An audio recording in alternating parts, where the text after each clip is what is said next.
പ്രിയപ്പെട്ട സുഹൃത്തുക്കളെ, കഴിഞ്ഞ സെപ്റ്റംബർ 10 മുതൽ ജനങ്ങൾ സവിസ്തരം ചർച്ച ചെയ്തുകൊണ്ടിരിക്കുന്നത് ശബരിമലയിൽ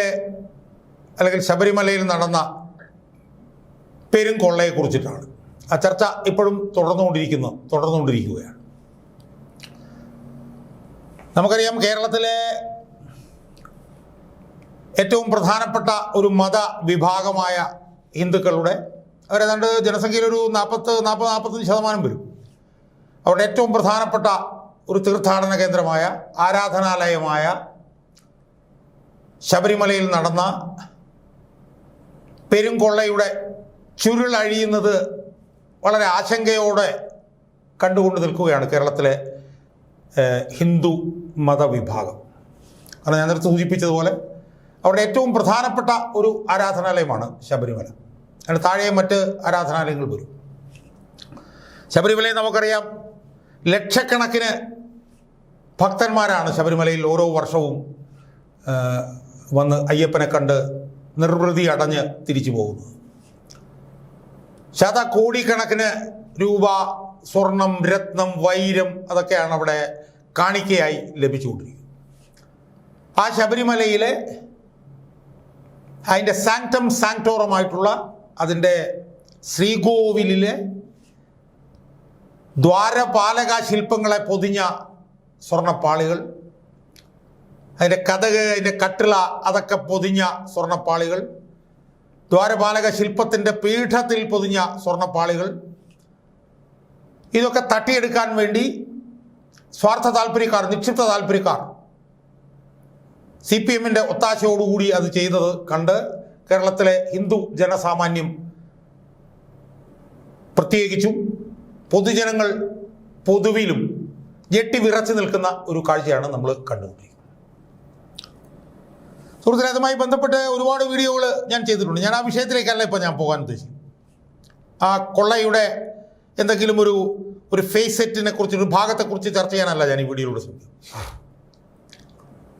ഈ കൊള്ള എങ്ങനെ പുറത്തു കൊണ്ടുവന്നു, ഈ കൊള്ള എങ്ങനെ പുറത്ത് വരാനിടയായി, ഈ കൊള്ളയിലൂടെ കൊള്ള നടത്തിയവർ രക്ഷപ്പെടുമോ എന്നൊക്കെയുള്ള ചർച്ചകൾ നമ്മൾ നടത്തുമ്പോൾ ആ ചർച്ചകളിൽ പ്രഭവ സ്ഥാനത്ത് നിൽക്കുന്ന ഒരു ന്യായാധിപനെ കുറിച്ച് ചർച്ച ചെയ്യാൻ വേണ്ടിയിട്ടാണ് ഞാൻ ഇന്ന് ഈ വീഡിയോയിലൂടെ ശ്രമിക്കുന്നത്. സുഹൃത്തുക്കളെ, ഞാൻ കേരള ഹൈക്കോടതിയുമായി ബന്ധപ്പെട്ട് പല വിധിന്യായങ്ങളെ കുറിച്ചിട്ട് ചർച്ച ചെയ്തിട്ടുണ്ട്. വിധിന്യായങ്ങളുടെ ഭാഗമായി പല ന്യായാധിപന്മാരെ കുറിച്ചിട്ടും ഞാൻ ചർച്ച ചെയ്തിട്ടുണ്ട്. പല ന്യായാധിപന്മാരുടെയും വിധിന്യായത്തെ ഞാൻ അങ്ങേയറ്റം പിന്തുണച്ചിട്ടുണ്ട്. മറ്റു പല ന്യായാധിപന്മാരുടെ വിധിന്യായത്തെ ഞാൻ രൂക്ഷമായി വിമർശിച്ചിട്ടുണ്ട്. പക്ഷെ ഞാൻ ആദ്യമായിട്ടായിരിക്കും ഒരു ന്യായാധിപനെ കുറിച്ച്, അദ്ദേഹത്തിൻ്റെ സ്വഭാവ വൈശിഷ്ട്യങ്ങളെക്കുറിച്ച്, അദ്ദേഹം തൻ്റെ ന്യായാധിപ പദവി ഉപയോഗിച്ച് നടത്തുന്ന ശക്തമായ പോരാട്ടത്തെക്കുറിച്ച് ഒരുപക്ഷെ ഞാൻ ആദ്യമായിട്ടായിരിക്കും പറയുക എന്നെനിക്ക് തോന്നുന്നു. ഞാൻ സുപ്രീം കോടതിയുമായി ബന്ധപ്പെട്ട 1-2 ന്യായാധിപന്മാരെ കുറിച്ച് പറഞ്ഞു. പക്ഷേ കേരള ഹൈക്കോടതിയിലെ ഒരു ന്യായാധിപനെ കുറിച്ചിട്ട് ഞാൻ അത്തരത്തിൽ പറയാൻ പോകുന്നത് ആദ്യമായിട്ടായിരിക്കും. സുഹൃത്തുക്കളെ, ഞാൻ സൂചിപ്പിച്ചു, ഈ ശബരിമലയിലെ പെരുംകൊള്ള എങ്ങനെയാണ് പുറത്തു കൊണ്ടുവന്നത്, ആരാണതിന് ഉത്തരവാദി എന്ന് നമ്മൾ പരിശോധിച്ചാൽ 2025 ഓഗസ്റ്റ് മാസം മുതൽ കേരള ഹൈക്കോടതിയിലെ ദേവസ്വം ബെഞ്ചിന് നേതൃത്വം നൽകുന്ന 2 ന്യായാധിപരാണ് അതിലുള്ളത്. വി രാജാ വിജയരാഘവനും അതുപോലെ തന്നെ KV ജയകുമാറും. അപ്പോൾ ആ ദേവസ്വം ബെഞ്ചിന് നേതൃത്വം നൽകുന്ന രാജാ വിജയരാഘവൻ്റെ, അദ്ദേഹത്തോടൊപ്പം KV ജയകുമാറും ഉണ്ട്, ഇല്ലെന്ന് ഞാൻ പറയുന്നില്ല. എന്തായാലും രാജാ വിജയരാഘവൻ്റെ പോരാട്ട വീറാണ് യഥാർത്ഥത്തിൽ ഈ ശബരിമലയിലെ പെരുംകൊള്ള പുറത്തു കൊണ്ടുവരാനും ജനങ്ങളുടെ ഇടയിൽ ചർച്ച ചെയ്യപ്പെടാനും എന്ന് മാത്രമല്ല ആ വിഷയത്തിൽ കുറ്റക്കാർ ശിക്ഷിക്കപ്പെടുമെന്നുള്ളൊരു ബോധ്യം, ഒരു തോന്നൽ ജനങ്ങളുടെ കൊണ്ടുവരാനും ഇടയാക്കിയത് എന്നാണ് എനിക്ക് സൂചിപ്പിക്കാം. യഥാർത്ഥത്തിൽ ഈ ന്യായാധിപനെ കുറിച്ചിട്ട് ഒന്ന് കൂടുതൽ മനസ്സിലാക്കണം എന്ന് ഞാൻ ചിന്തിക്കാൻ കാരണം, അദ്ദേഹം ഈ വിഷയത്തിൽ കാണിക്കുന്ന ഒരു ആർജവം ഉണ്ടല്ലോ, ആ വിഷയത്തിൽ കാണിക്കുന്ന ഒരു ആർജവം, ഒരു ഇച്ഛാശക്തി, ആ വിഷയത്തിൽ സത്യം തെളിയണം എന്നുള്ള അദ്ദേഹത്തിനുള്ള ആ ഒരു ഒരു ഒരു ഉത്തമമായ ഒരു ബോധ്യം, ആ ബോധ്യത്തിൻ്റെ പശ്ചാത്തലത്തിൽ ഈ എ രാജാ വിജയരാഘവനെ കുറിച്ച് കൂടുതൽ ഒന്ന് മനസ്സിലാക്കണം എന്ന് ഞാൻ നേരത്തെ തന്നെ ആലോചിച്ചിരുന്നത്. ഞാൻ അടുത്ത ദിവസങ്ങളിലാണ് അദ്ദേഹത്തെക്കുറിച്ചിട്ട് ഞാൻ അന്വേഷിച്ചപ്പോൾ എനിക്ക് വളരെ പ്രത്യേകതകളുള്ള പല സംഭവങ്ങളും എൻ്റെ ശ്രദ്ധയിൽ വന്നു. അദ്ദേഹം കൊല്ലംകാരനാണ് എന്നാണ് ഞാൻ മനസ്സിലാക്കുന്നത്. കൊല്ലത്ത് വിജയരാഘവൻ എന്ന് പറഞ്ഞൊരു വലിയ പ്രശസ്തനായ ഒരു ക്രിമിനൽ വക്കീലുണ്ടായിരുന്നു. അദ്ദേഹം കേരളത്തിൽ തന്നെ എണ്ണപ്പെട്ട പ്രശസ്തരായിട്ടുള്ള ക്രിമിനൽ വക്കീലന്മാരിൽ ഒരാളായിരുന്നു ശ്രീ വിജയരാഘവൻ, കൊല്ലംകാരൻ. ആ വിജയരാഘവൻ്റെ മകനാണ് ഈ രാജാ വിജയരാഘവൻ. അപ്പോൾ ഈ രാജാ വിജയരാഘവനെ കുറിച്ച് ഞാൻ അന്വേഷിച്ചപ്പോൾ എനിക്ക് മനസ്സിലാക്കാൻ കഴിഞ്ഞത് അദ്ദേഹം നേരിട്ട് നിയമബിരുദമെടുത്ത ഒരു നിയമബിരുദധാരിയല്ല, മറിച്ച് അദ്ദേഹം ഒരു എഞ്ചിനീയറാണ് എന്നുള്ളതാണ് എനിക്ക് ആദ്യമായി മനസ്സിലാക്കാൻ. അതുതന്നെ എന്നെ വളരെയധികം അക്കാര്യത്തിൽ ശ്രദ്ധിക്കാനിടയായി. അദ്ദേഹം കൊല്ലത്തെ TKM എഞ്ചിനീയറിംഗ് കോളേജിൽ നിന്ന് അദ്ദേഹം സിവിൽ എഞ്ചിനീയറിംഗ് പാസ്സായ ഒരു എഞ്ചിനീയറിംഗ് ബിരുദധാരിയാണ് ഈ ന്യായാധിപനായിട്ടുള്ള എ രാജാ വിജയരാഘവൻ എന്ന് ഞാൻ മനസ്സിലാക്കി. അപ്പോൾ അദ്ദേഹം വിജയരാഘവൻ്റെ മകനായിരുന്നു. അപ്പോൾ ഞാൻ അന്വേഷിച്ചപ്പോൾ മനസ്സിലാക്കാൻ കഴിഞ്ഞത് പിന്നീട് സുപ്രീം കോടതി ജഡ്ജിയൊക്കെ ആയി പിന്നെ ദിവംഗതരായിട്ടുള്ള ശ്രീമൻ തോട്ടത്തിൽ രാധാകൃഷ്ണൻ, അദ്ദേഹമാണ്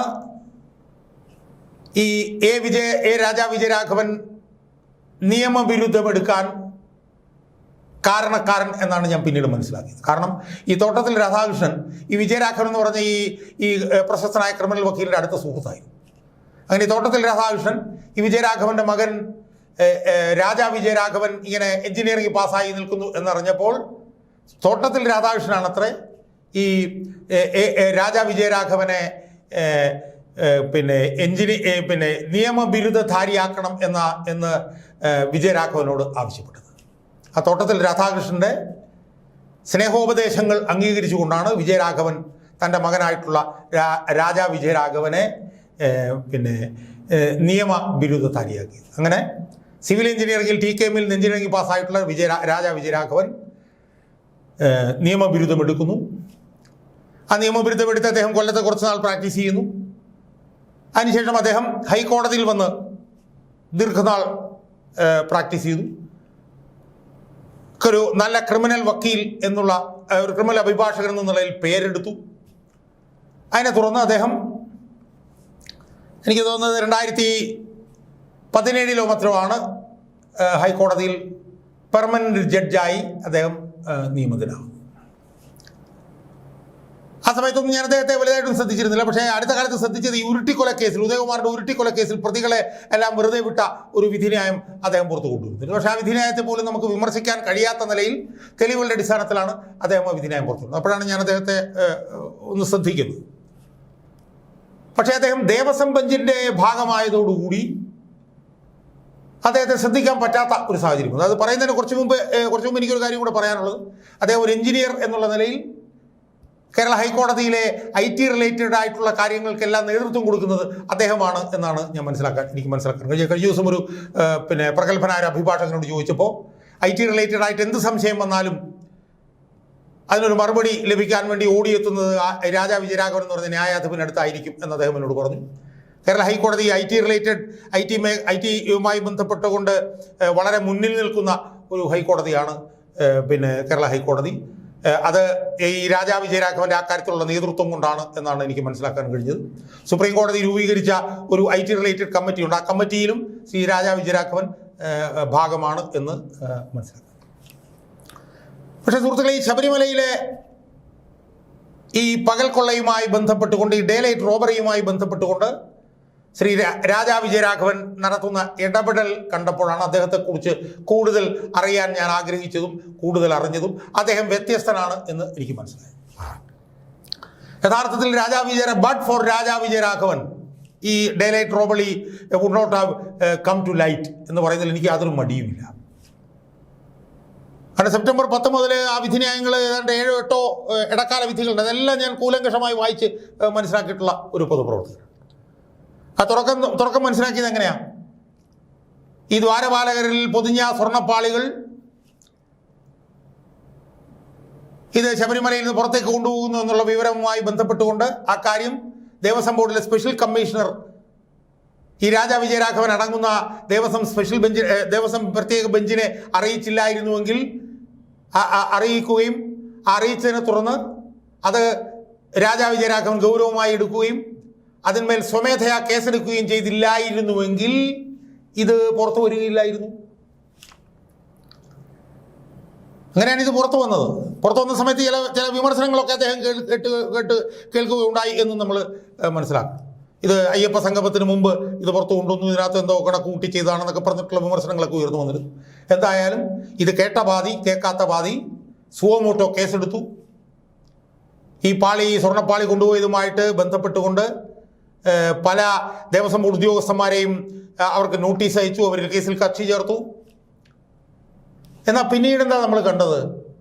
സെപ്റ്റംബർ 10 മുതൽ ഒക്ടോബർ 21-നാണ് 8ാമത്തെ ഇടക്കാല ഉത്തരവ് വരുന്നത്. അതുവരെ ഈ ദേവസ്വം ഈ ശബരിമലയിലെ പെരുങ്കൊള്ള പുറത്തു കൊണ്ടുവരാൻ വേണ്ടിയിട്ട് ദേവസ്വം ബെഞ്ചിന് നേതൃത്വം നൽകുന്ന ന്യായാധിപനായിട്ടുള്ള ശ്രീ എ രാജാ വിജയരാഘവൻ നടത്തിയിട്ടുള്ള ശ്രമം നിസ്തുലമാണ് എന്ന്, പ്രൗഢോജ്വലമാണ് എന്ന് പറയാതെ വയ്യ. കാരണം അദ്ദേഹം ആ ഒരു ക്രിമിനൽ വക്കീലായിരുന്ന സമയത്ത് അദ്ദേഹം കാണിച്ച ആ ഒരു അദ്ദേഹത്തിന് ലഭിച്ച ആ ഒരു അനുഭവജ്ഞാനമുണ്ടല്ലോ, അതെല്ലാം തന്നെ ഈ ഇടക്കാല ഉത്തരവിൽ കൃത്യമായി പ്രതിഫലിക്കുന്നുണ്ട്. സെപ്റ്റംബർ 10, 12, 17 എന്നൊക്കെ പറഞ്ഞ അവസാനം 8 ഇടക്കാല ഉത്തരവുകളാണ് ഈ വിഷയത്തിൽ സെപ്റ്റംബർ 10-നും ഒക്ടോബർ 21-നും ഇടയ്ക്ക് അദ്ദേഹം എഴുതിയിട്ടുള്ളത്. ഇനിയും ഇടക്കാല ഉത്തരവുകൾ വരാനുണ്ട്. ആ വിധിന്യായങ്ങളൊക്കെ പരിശോധിക്കുമ്പോൾ കാണാൻ കഴിയുന്നുണ്ട്. മിക്കവാറും എല്ലാ വിധിന്യായങ്ങളും അതേ ദിവസം വാദം കേൾക്കുന്ന ദിവസം തന്നെ കോടതിയിൽ നിന്ന് ഡിക്റ്റേറ്റ് ചെയ്യുന്നതാണ്. ആ വിധിന്യായങ്ങളിൽ വളരെ കൃത്യമായി എന്തൊക്കെയാണ് കള്ളത്തരം നടന്നതെന്നുള്ളത് വസ്തുനിഷ്ഠമായി അർത്ഥശങ്കയ്ക്കിടയില്ലാത്ത വിധം അദ്ദേഹം പുറത്തു കൊണ്ടുവരികയാണെന്ന്. എന്ന് മാത്രമല്ല, അത് വളരെ മെറ്റിക്കുലസ് ആയിട്ടാണ് ശ്രീ രാജാ വിജയരാഘവൻ്റെ നേതൃത്വത്തിൽ അത് ചെയ്തുകൊണ്ടിരിക്കുന്നത്. അദ്ദേഹം 1-ാം ഘട്ടത്തിൽ ഉന്നത ഉദ്യോഗസ്ഥന്മാർക്ക് നോട്ടീസ് അയച്ചു, അവരെ കൊണ്ടുവന്നു. 2-ാം ഘട്ടത്തിൽ അദ്ദേഹം ദേവസ്വം വിജിലൻസിനോട് വിശദമായി അന്വേഷിക്കാൻ വേണ്ടിയിട്ട് ഉത്തരവ് കൊടുത്തു. 3-ാം ഘട്ടത്തിൽ ദേവസ്വം ബോർഡ് വിജിലൻസിൻ്റെ റിപ്പോർട്ട് വന്നപ്പോൾ ആ റിപ്പോർട്ടിൽ പറഞ്ഞിരിക്കുന്ന പ്രധാനപ്പെട്ട കാര്യങ്ങൾ അദ്ദേഹം തൻ്റെ വിധിന്യായത്തിലൂടെ പുറത്തു കൊണ്ടുവന്നു. അടുത്ത ഘട്ടത്തിൽ അദ്ദേഹം ഒരു സ്പെഷ്യൽ ഇൻവെസ്റ്റിഗേഷൻ ടീമിനെ വെച്ചു. ആ സ്പെഷ്യൽ ഇൻവെസ്റ്റിഗേഷൻ ടീമിൽ ആരൊക്കെ ആയിരിക്കണം അംഗങ്ങൾ എന്ന് അദ്ദേഹം കൃത്യമായി പറഞ്ഞു. അദ്ദേഹത്തിൻ്റെ അവസാനത്തെ ഇടക്കാല വിധിയിൽ എന്തുകൊണ്ട് ഈ പ്രത്യേക അന്വേഷണ സംഘത്തിലെ ഉദ്യോഗസ്ഥന്മാരെ കോടതി തീരുമാനിച്ചു എന്ന് പറയുന്നുണ്ട്. ടു ഇൻസ്പയർ പബ്ലിക് കോൺഫിഡൻസ് എന്നാണ് പറയുന്നത്. ട്രാൻസ്പെറൻസി കൊണ്ടുവരാൻ വേണ്ടി, ഇമ്പാർഷ്യാലിറ്റി കൊണ്ടുവരാൻ വേണ്ടിയിട്ടാണ് ഇംപെക്കബിൾ ക്രെഡൻഷ്യൽസ് ഉള്ള പോലീസ് ഉദ്യോഗസ്ഥന്മാരെ ഈ സ്പെഷ്യൽ ഇൻവെസ്റ്റിഗേഷൻ ടീമിൽ കൊണ്ടുവന്നത് എന്ന് അദ്ദേഹം പറഞ്ഞു. ഒരുപാട് ഒരു പിടി തെളിവുകൾ അദ്ദേഹം കൊണ്ടുവന്നു. അവസാനം ഒക്ടോബർ 21-ാം വിധിയിൽ ഇതൊരു വെൽ ഓർഗനൈസ്ഡ് ആയിട്ടുള്ള ഒരു കോൺസ്പിറസിയാണ് എന്ന് ശ്രീ രാജാ വിജയരാഘവൻ സംശയലേശമന്യെ തെളിയിച്ചു. 2019 ചെയ്ത നിയമവിരുദ്ധ പ്രവർത്തനങ്ങൾ മറച്ചുവെക്കാൻ വേണ്ടിയിട്ടാണ് 2025 വീണ്ടും അത് ചെയ്തത്. അതുകൊണ്ട് 2019-നും 2025-നും ഇടയിലുള്ള നടന്ന ഒരു വെൽ ഓർക്കസ്ട്രേറ്റഡ് കോൺസ്പിറസിയാണ് ഈ നടന്നിട്ടുള്ളത് എന്ന് അദ്ദേഹം കൃത്യമായി പറഞ്ഞു. എന്നിട്ട് ആ കോൺസ്പിറസി നടന്നതിൻ്റെ 9 കാരണങ്ങൾ അദ്ദേഹം ആ വിധിന്യായത്തിൽ പറഞ്ഞു. 9 കാരണം. അവിടെ അദ്ദേഹം പറഞ്ഞെന്താ, ഇത് കീഴ്ത്തട്ടിൽ ഒരാളുമായി ബന്ധപ്പെട്ടിട്ട് നടക്കാൻ കഴിയില്ല. ഇത് ദേവസ്വം ബോർഡിലെ ഉന്നത ഉദ്യോഗസ്ഥർ ഉൾപ്പെടെ പങ്കാളികളായിട്ട് നടന്നിട്ടുള്ള ഒരു ഗൂഢാലോചനയാണ്. അതുകൊണ്ട് ദേവസ്വം ബോർഡിലെ ഉദ്യോഗസ്ഥന്മാരുടെ ഇതിലുള്ള പങ്കാളിത്തം, ഇതിലുള്ള റോള്, ഇതിലുള്ള കോംപ്ലിസിറ്റി അത് പുറത്തു കൊണ്ടുവരണം. From the highest echelons to the lowest rungs അന്വേഷിക്കണം. അതായത് ഏറ്റവും ഉന്നതർ മുതൽ ഏറ്റവും താഴെ വരെയുള്ളവർ അന്വേഷിക്കണം എന്ന് പറഞ്ഞുകൊണ്ട് കാര്യകാരണ സഹിതം ശ്രീ എ വിജയരാഘവൻ ഒക്ടോബർ 21-ന് ഒരു വിധിന്യായം. ആ വിധിന്യായം ശരിക്കും പുറത്തു വന്നതോടുകൂടി സ്പെഷ്യൽ ഇൻവെസ്റ്റിഗേഷൻ ടീമിന് വേറെ ഒന്നും ചെയ്യാൻ പറ്റില്ല എന്നുള്ള നിലയിലേക്ക് കാര്യങ്ങൾ മാറി. അന്വേഷണം അട്ടിമറിക്കാൻ സ്പെഷ്യൽ ഇൻവെസ്റ്റിഗേഷൻ ടീം ശ്രമിക്കുന്നുണ്ട് എന്നൊക്കെയുള്ള വാദഗതികൾ വരുന്നുണ്ട്. അതിനോടൊന്നും ഞാൻ യോജിക്കുന്നില്ല. കാരണം അതൊന്നും കഴിയാത്ത തരത്തിൽ കുരുക്കു മുറുക്കിയിട്ടാണ് ശ്രീ എ രാജാ വിജയരാഘവൻ ആ വിധിന്യായം പുറപ്പെടുവിച്ചിട്ടുള്ളത്. അതിൽ പറഞ്ഞിരിക്കുന്ന കാര്യങ്ങൾക്കനുസരിച്ചിട്ടുള്ള അന്വേഷണം നടത്തുക എന്നത് മാത്രമേ സ്പെഷ്യൽ ഇൻവെസ്റ്റിഗേഷൻ ടീമിന് ചെയ്യാൻ പറ്റുള്ളൂ. അവർക്ക് ഒരാളെയും രക്ഷപ്പെടുത്താൻ പറ്റില്ല. ഒരാളെ രക്ഷപ്പെടുത്തി കഴിഞ്ഞാൽ കോടതി പിടിക്കും, കോടതി ലക്ഷ്യമാവും. കോടതി എന്നിട്ട് പറഞ്ഞു സ്പെഷ്യൽ ഇൻവെസ്റ്റിഗേഷൻ ടീമിനോട് ഞങ്ങൾക്ക് റിപ്പോർട്ട് ചെയ്താൽ മതി, 6 ആഴ്ച ഞങ്ങൾ തരുന്നു, ഓരോ 2 ആഴ്ച കൂടുമ്പോഴും ഞങ്ങൾക്ക് റിപ്പോർട്ട് തരണം എന്ന് പറഞ്ഞുകൊണ്ട് അതിശക്തമായിട്ടുള്ള വിധിന്യായങ്ങളാണ് സെപ്റ്റംബർ 10-നും ഒക്ടോബർ 21-നും ഇടയ്ക്ക് ശ്രീ രാജാ വിജയരാഘവൻ നേതൃത്വമുള്ള ദേവസ്വം ബെഞ്ചിൽ നിന്ന് വന്നത്. ഈ കേസിൽ യഥാർത്ഥ പ്രതികൾ ശിക്ഷിക്കപ്പെടുകയാണെങ്കിൽ അതിന് 100% ക്രെഡിറ്റും ദേവസ്വം ബെഞ്ചിന് നേതൃത്വം നൽകുന്ന എ രാജാ വിജയരാഘവനായിരിക്കും എന്നാണ് എൻ്റെ വിശ്വാസം. അതിൽ കെ വി വിജയകുമാറിനും പങ്കുണ്ട്, ഇല്ലെന്ന് ഞാൻ പറയുന്നില്ല. പക്ഷേ ഈ ജഡ്ജ്മെൻറ്റുകളെല്ലാം എഴുതിയിട്ടുള്ളത് എ രാജാ വിജയരാഘവൻ. അതുകൊണ്ടാണ് അദ്ദേഹത്തിന് ആ ക്രെഡിറ്റ് കൊടുക്കാൻ ഞാൻ ആഗ്രഹിക്കുന്നത്. എന്തായാലും ഇന്നത്തെ അവസ്ഥയിൽ യഥാർത്ഥ കുറ്റവാളികൾ അവർ ശിക്ഷിക്കപ്പെടും എന്ന് തന്നെയാണ് ഞാൻ വിശ്വസിക്കുന്നത്. അതിന് നേതൃത്വം കൊടുത്ത ദേവസ്വം ബോർഡ് ശിക്ഷിക്കപ്പെടും എന്ന് ഞാൻ വിശ്വസിക്കുന്നു. അവരിപ്പോൾ 8ാം പ്രതിയായിട്ടുണ്ട്. ഞാനിന്നിപ്പോൾ ഈ വീഡിയോ ചെയ്യുമ്പോൾ 2ാമത്തെ ഇടക്കാല റിപ്പോർട്ട് കൊടുക്കുന്നതിൻ്റെ ഒരു തലേദിവസമാണ് ഞാൻ ഈ വീഡിയോ ചെയ്യുന്നത്. അതുകൊണ്ട് വ്യത്യസ്തനാണ് എ വിജയരാഘവൻ എന്ന ന്യായാധിപൻ എന്ന കാര്യത്തിൽ യാതൊരു തർക്കവുമില്ല. അദ്ദേഹം ഒരു എഞ്ചിനീയർ ആയതിൻ്റെ ഒരു ബാക്ക്ഗ്രൗണ്ട്, ഒരു ഇൻ്റർഡിസിപ്ലിനറി ബാക്ക്ഗ്രൗണ്ട് അദ്ദേഹത്തെ വളരെയധികം സഹായിച്ചിട്ടുണ്ട് എന്ന് പറയാൻ എനിക്കതിന് മടിയില്ല. കാരണം ഞാനും ഒരു ഇൻ്റർഡിസിപ്ലിനറി ബാക്ക്ഗ്രൗണ്ട് ഉള്ള ഒരാളാണ്. ഫിഷറീസ് ആയിരുന്നു MSc, അത് കഴിഞ്ഞ് MPhil എക്കണോമിക്സ് ആയിരുന്നു, അതിനുശേഷം ലോ എടുത്തു. അപ്പോൾ അതുകൊണ്ട് ഇൻ്റർഡിസിപ്ലിനറി ആയിട്ട് കാര്യങ്ങളെ കാണുമ്പോൾ നമുക്ക് എത്ര ആഴത്തിൽ ചെന്ന് കാണാൻ കഴിയുമെന്നുള്ളത് എനിക്ക് നേരിട്ട് ബോധ്യമായതിൻ്റെ അടിസ്ഥാനത്തിലാണ് എ രാജാ വിജയരാഘവൻ ഒരു വലിയ വിജയമായിരിക്കും. ആ വിജയത്തിൻ്റെ ഒരു പ്രധാനപ്പെട്ട കാരണം അദ്ദേഹത്തിനുള്ള ഒരു ഇൻ്റർഡിസിപ്ലിനറി ബാക്ക്ഗ്രൗണ്ടാണ് എന്ന് ഞാൻ പറയും. പക്ഷേ അതുമാത്രമല്ല, അദ്ദേഹത്തിൻ്റെ അഭിഭാഷക വൃത്തിയിലൂടെ നേടിയ അനുഭവ സമ്പത്ത്, അദ്ദേഹത്തിൻ്റെ പാരമ്പര്യം, ഒരു വലിയ അഭിഭാഷകൻ്റെ മകൻ എന്നുള്ളത്, അതൊക്കെ അദ്ദേഹത്തെ സഹായിച്ചിട്ടുണ്ട്. എന്തായാലും ഭരണഘടന നീതിന്യായ വ്യവസ്ഥയിൽ നിന്ന് എന്താണോ പ്രതീക്ഷിക്കുന്നത് അത് ചെയ്യാൻ ഈ ന്യായാധിപന് കഴിഞ്ഞിട്ടുണ്ട് എന്നുള്ളതിൽ ഈ ന്യായാധിപന് അഭിമാനിക്കാം എന്നാണ് ഞാൻ വിശ്വസിക്കുന്നത്. എന്തായാലും എ രാജാ വിജയരാഘവൻ എന്ന് പറഞ്ഞ ന്യായാധിപൻ്റെ നേതൃത്വത്തിലുള്ള ദേവസ്വം ബെഞ്ച് ഈ ശബരിമലയിൽ നടന്ന ഈ പെരുങ്കൊള്ളയ്ക്ക് കാരണക്കാരായിട്ടുള്ള മുഴുവൻ പ്രതികളെയും, അവരെത്ര വലിയവരായിക്കോട്ടെ ചെറിയവരായിക്കോട്ടെ, അവരെ ഈ നിയമത്തിന് മുന്നിൽ കൊണ്ടുവരാൻ സഹായകരമാകും എന്ന് തന്നെയാണ് ഞാൻ വിശ്വസിക്കുന്നത്. അങ്ങനെ ആയിക്കഴിഞ്ഞാൽ അതിൽ നിർണായകമായിട്ടുള്ള പങ്ക് വഹിച്ചിട്ടുള്ളത് ഉള്ള ന്യായാധിപൻ ഈ രാജാ വിജയരാഘവനായിരിക്കും എന്നും അദ്ദേഹത്തിന് ഈ കാര്യത്തിൽ തീർത്തും അഭിമാനിക്കാൻ വകയുണ്ടാവും എന്നും കാലേകൂട്ടി പറഞ്ഞു വെക്കാൻ ഒരു പൊതുപ്രവർത്തകൻ എന്നുള്ള നിലയിലും ഒരു അഭിഭാഷകൻ എന്നുള്ള നിലയിലും ഞാൻ ഈ അവസരം ഉപയോഗിക്കുക.